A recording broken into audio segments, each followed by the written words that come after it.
আজকের ক্লাসে আমরা শিখব কিভাবে ইংলিশে আমরা আমাদের স্কুল নিয়ে কথা বলতে পারি। মনে করো তোমাকে তোমার একজন ফ্রেন্ড জিজ্ঞেস করলো যে তোমার স্কুলে পড়ে না, যে তোমার স্কুল সম্পর্কে আমাকে কিছু একটা বলো।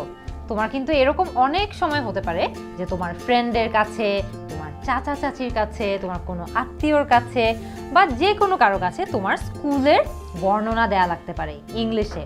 তো আজকের ক্লাসে আমরা এই কারণেই অনেক সহজে শিখব কিভাবে আমরা সহজেই ইংলিশে আমাদের স্কুল নিয়ে কথা বলতে পারি। একদম প্রথমে যখন আমরা আমাদের স্কুল নিয়ে কথা বলতে চাই, কি নিয়ে কথা বলতে হবে? স্কুলের নাম কি, তাই না? কিভাবে বলা যেতে পারে? The name of my school is dash. The name of my school is dash. এখানে ড্যাশে আমরা আমাদের স্কুলের নাম বসিয়ে দিব। The name of my school is Bayview School. যে আমার স্কুলের নাম হচ্ছে Bayview School।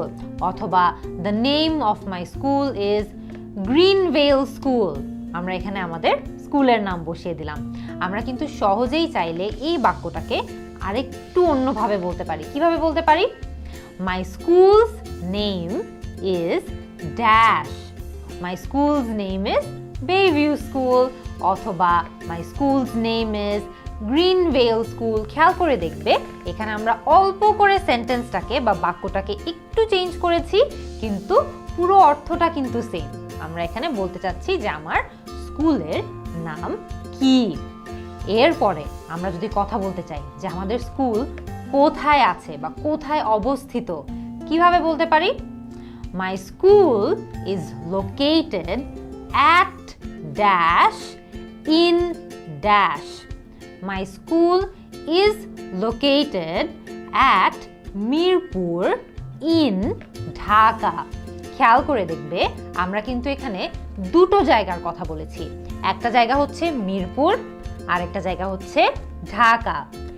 at Mirpur in Dhaka. তোমাদের মনে এই কনফিউশনটা আসতেই পারে যে আমরা দুটো জায়গার কথা ঠিকই বললাম, কিন্তু একটা জায়গার আগে আমরা কেন at বললাম এবং আরেকটা জায়গার আগে আমরা কেন in বললাম। তোমাদেরকে একটু সহজেই বুঝিয়ে দেই যাতে তোমরা জীবনেও এই রুলটা না ভুলো। যখনই তোমরা এরকম কোনো সেন্টেন্স বা এরকম কোনো বাক্য ইংলিশে বলবে যেখানে দুটো জায়গা রয়েছে, সেখানে যেই জায়গাটা একদম ছোট ঠিক তোমাদের মতো, সেই জায়গাটার আগে সবসময় at বসবে। সো আমরা এখানে কি বলেছি? at মিরপুর, কারণ মিরপুর একটা ছোট জায়গা, কিন্তু ঢাকা কিন্তু অনেক বড় একটা জায়গা, কারণ ঢাকার মধ্যে অনেকগুলো জায়গা রয়েছে, যেই জায়গার মধ্যে একটি ছোট্ট জায়গা হচ্ছে মিরপুর। তো আমরা এখানে ছোট জায়গাটার আগে at বসিয়েছি, at মিরপুর, এবং বড় জায়গাটার আগে in বসিয়েছি, in Dhaka. My school is at Mirpur, অথবা my school is located at Mirpur in Dhaka. আশা করি তোমরা এই রুলটা কখনোই ভুলবে না। এরপরে মনে করো তোমরা কাউকে বলতে চাচ্ছ যে তোমাদের স্কুলটা তোমাদের বাসার কাছে নাকি দূরে। আমরা কিন্তু লাস্ট একটা ক্লাসে নিয়ার এবং ফার নিয়ে শিখেছিলাম, তাই না?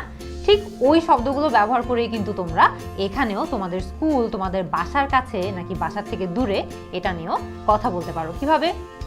My school is far from my house.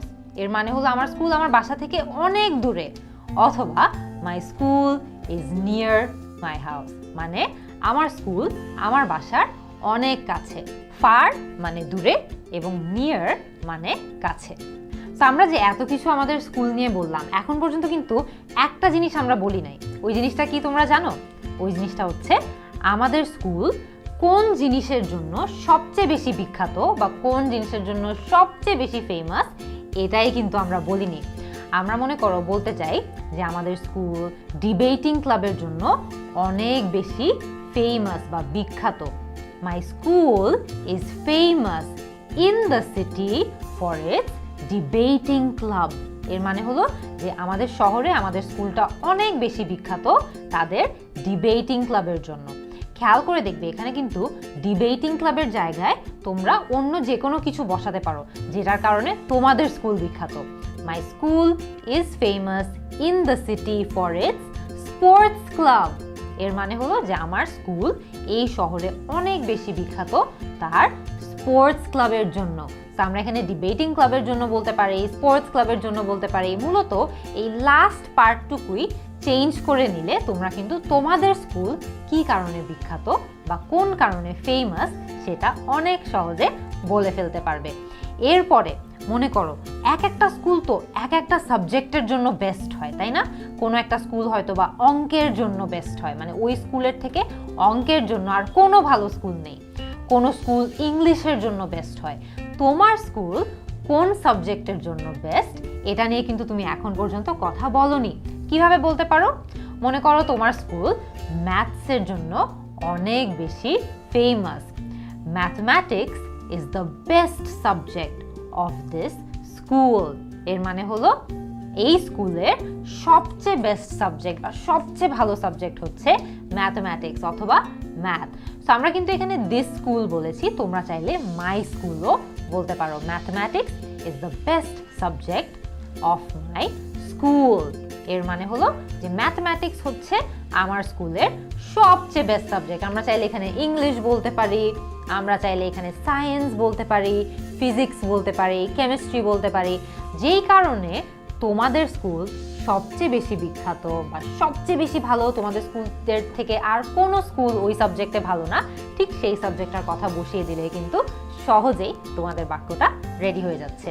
তা আমরা কিন্তু অনেক সহজ একটা ক্লাসের মাধ্যমে আজকে দেখলাম যে কিভাবে আমরা আমাদের স্কুল নিয়েও ইংলিশে অনেক সহজে বর্ণনা দিতে পারি। অনেক সময় কিন্তু আমাদের স্কুলের বর্ণনা দেয়া লাগতে পারে, যেমন আমাদেরকে হয়তো বা বলা হয় স্কুলে একটি এসে লেখার জন্য, বা আমাদেরকে বলা হয় স্কুলে একটি স্পিচ দেওয়ার জন্য, কোনো একটা অনুষ্ঠানে আমাদের হয়তো বা আমাদের স্কুলের বর্ণনা দেয়া লাগতে পারে অন্যদের সামনে।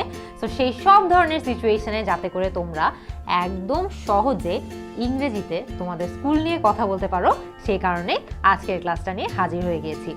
আগামী ক্লাসে নতুন আরেকটা টপিক নিয়ে আশা করি তোমাদের সবার সাথে আবারও দেখা হবে। Bye bye.